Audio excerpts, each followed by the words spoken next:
Visa की violation किया है। इसमें क्या है कि एक स्ट्रेच में एक बार 90 ही दिन जो है वो रहने का प्रावधान है।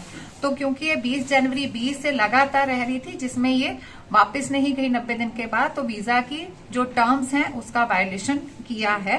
नमस्कार, आपके साथ मैं रोहित कुमार। आप न्यूज फॉर नेशन पर खबर है बिहार के गया से, जहां पर एक चीनी महिला, जिसके बारे में इस बारे में कयास लगाए जा रहे थे कि वो वहां पर जो है खुफिया जानकारी इकट्ठा कर रही है, जासूसी कर रही है पवित्र जो बौद्ध धर्मगुरु हैं दलाई लामा, उनको लेकर की। और उस महिला के स्केच जारी होने के बाद गया एसएसपी ने उस महिला को डिटेन कर लिया है और उनसे पूछताछ चल रही है। गया के एसएसपी ने बताया है कि आखिर इस महिला के खिलाफ जो है क्यों नोटिस आया है, और सबसे बड़ी बात यह है कि वो महिला जो है लंबे वक्त से भारत के अंदर बिना अनुमति के छुप के रह रही थी। दरअसल वीजा जो चाइना और भारत के बीच में जो वीजा लेने का तरीका है, उसमें साल 2024 तक के लिए उसका वीजा मान्य था, लेकिन एक बार की यात्रा में सिर्फ 90 दिन ही रहने का अधिकार होता है। लेकिन ये महिला साल 2020 से लगातार जो है भारत में रह रही थी। इस बीच में वो सिर्फ कुछ दिनों के लिए नेपाल गई थी, लेकिन उसके बाद वो जब से पटना आई है उसके बाद से तो महिला नेपाल गई, और नेपाल के आने के बाद जब महिला ने गया जब पहुंचे, उसके बाद से वो एक आश्रम में जो है वो रह रही थी। और उसके बाद ही जो है इस बारे में जो विदेश मंत्रालय है वहां से जानकारी आई कि एक महिला अवैध तरीके से भारत में रह रही है, और उसके बाद ही ये पूरी जांच शुरू हुई। उसके बाद गया के एसएसपी ने पूरे मामले का खुलासा किया है। बड़ी बात यह है कि गया के एसएसपी के मुताबिक बोधगया में चीनी महिला मिस सॉन्ग जियोलॉन को गया पुलिस ने हिरासत में ले लिया है। इस संबंध में गया के एसएसपी हरप्रीत कौर ने बताया है कि महिला के बारे में सूचना मिली थी कि वो निर्धारित अवधि से अधिक समय से भारत में रुकी हुई और कुछ दिनों से पूर्व बोधगया में महापावन दलाई लामा की शिक्षा ग्रहण करने के लिए आई हुई है। पुलिस के द्वारा तुरंत कार्रवाई करते हुए उस महिला का पता किया गया, जिसके बाद जानकारी प्राप्त हुई कि महिला बोधगया के गेस्ट हाउस में विगत कुछ दिनों से रुकी हुई है। उस महिला के से जुड़े हुए हर बिंदु पर पूछताछ किया गया तथा उनके पास उपलब्ध दस्तावेजों की जांच की गई। गया के एसएसपी ने बताया कि उक्त महिला 19 अक्टूबर साल 2019 में पहली बार भारत आई थी। इस दौरान ये दलाई लामा के कार्यक्रम में भी शामिल हुई थी। उसके बाद वो वापस चली गई थी और उसके बाद साल 2020 के जनवरी महीने से लगातार भारत में रह रही हैं। इस बीच वो सिर्फ 4 दिन के लिए जो है नेपाल गई थी। क्या कुछ कह रही है गया के एसएसपी इस पूरे मामले पर? इस मामले ने आज सुबह से ही कि जो है एक तरीके से कहें कि वो चर्चा का विषय बनी हुई थी। दलाई लामा की सुरक्षा को बढ़ाया गया था इस खबर के सामने आने के बाद। अब क्या कुछ इस पूरे मामले पर गया के एसएसपी कह रही हैं, सुनवाते हैं आप। कि एक चाइनीज लेडी जिसका नाम सॉन्ग जियोलिन है, वो जो है भारत में उसका जो है वीजा की अवधि समाप्त हो रही है, उसके बाद भी वो रह रही है। और उसकी बोधगया में होने की सूचना है कि बोधगया में वो महापावन दलाई लामा की शिक्षा ग्रहण करने हेतु आई हुई है, लेकिन उसका वीजा एक्सपायर्ड है। तो इसके लिए हमको निर्देश मिला था कि जांच करने के लिए, और फिर अगरतर जो भी वीजा उल्लंघना के तहत कार्रवाई होती है वो करने के लिए।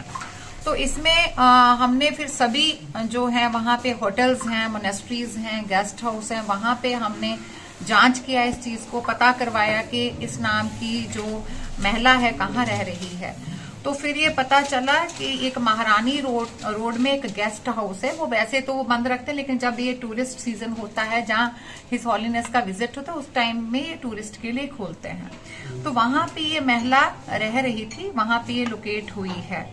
तो इसका जो है ये महिला पहले 19 अक्टूबर 19 को भारत आई थी, और उसके बाद ये जनवरी 20 में 4 दिन के लिए नेपाल गई थी। फिर 20 जनवरी 20 को यहाँ इंडिया में तब से रह रही है। तो इस पूछताछ में जो इसने बताया है कि जब हिज हॉलीनेस जनवरी 20 में यहाँ पे थे, उस टाइम पे भी ये उनकी टीचिंग्स लेने के लिए यहाँ आई थी 2-3 दिन के लिए। और अभी क्योंकि वीजा की वायोलेशन किया है, इसमें क्या है कि एक स्ट्रेच में एक बार 90 ही दिन जो है वो रहने का प्रावधान है।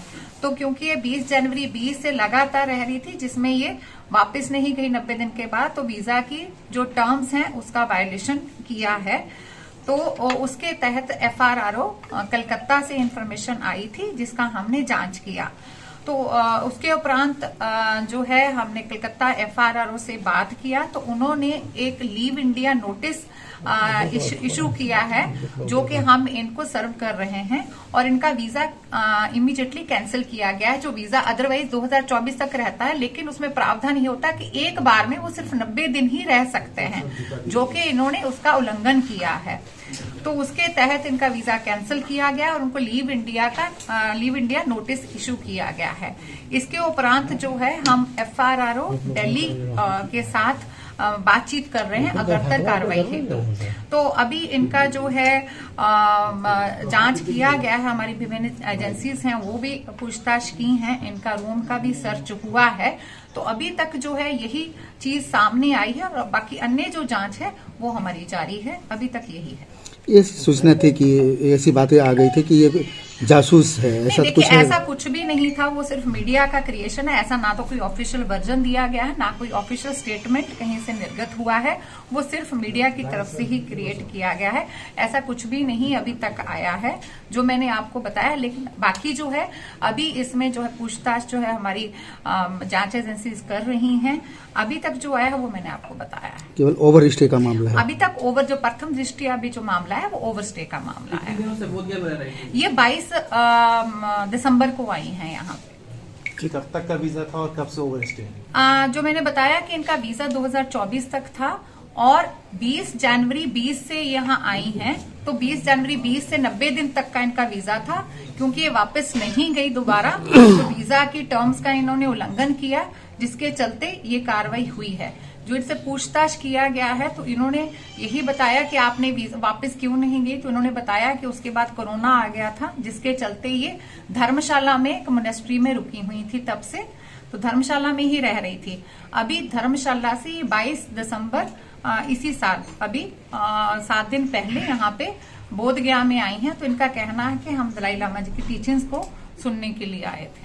इतना लंबा ओवर स्टे होने के बाद भी पुलिस कार्रवाई नहीं करी, तो क्या इसमें माना? देखिए, उसके लिए क्योंकि वो धर्मशाला में रह रही थी, तो उसके लिए जो है हम वहां पे जो हिमाचल प्रदेश जो पुलिस है उसको हम लोग इस संदर्भ में जो है पत्राचार कर रहे हैं। बाकी की जो भी है वो आगे वो जांच करेंगे। हमारे पास जो इन्फॉर्मेशन आई थी तो उसके तहत FRRO कलकत्ता को सूचित किया गया है। FRRO कलकत्ता की तरफ से इनका वीजा कैंसिल कर दिया गया है। आज लेटर हमारे पास आया है और इनको लीव इंडिया का नोटिस इशू किया है, जो हम इनको सर्व कर रहे हैं।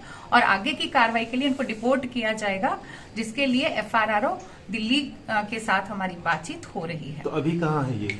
अभी बोध गया में। तो आप इसमें कस्टडी में रहेंगे? अभी तो इनको पूछताछ के लिए डिटेन किया था, वही पूछताछ अभी चल रही है। हाँ। क्या इसमें सजा हो पाती है? तो वही मैंने बताया इसमें कि जो है कि इसमें अगर उल्लंघन करते हैं तो इनको लीव इंडिया नोटिस इशू होता है, वीजा कैंसिल होता है और डिपोर्टेशन की कार्रवाई होती है। और अन्यथा जो उन्होंने हमको FRRO ऑफिस में बताया है कि प्रोसिक्यूशन का भी कार्रवाई होता है। लेकिन क्योंकि जो लेटर हमको मिला है इसमें यही था कि लीव इंडिया नोटिस इनको सर्व करें और FRRO दिल्ली को भेजे डिपोर्ट करने के लिए। तो वही तहत हम लोग कार्रवाई जो कर रहे हैं।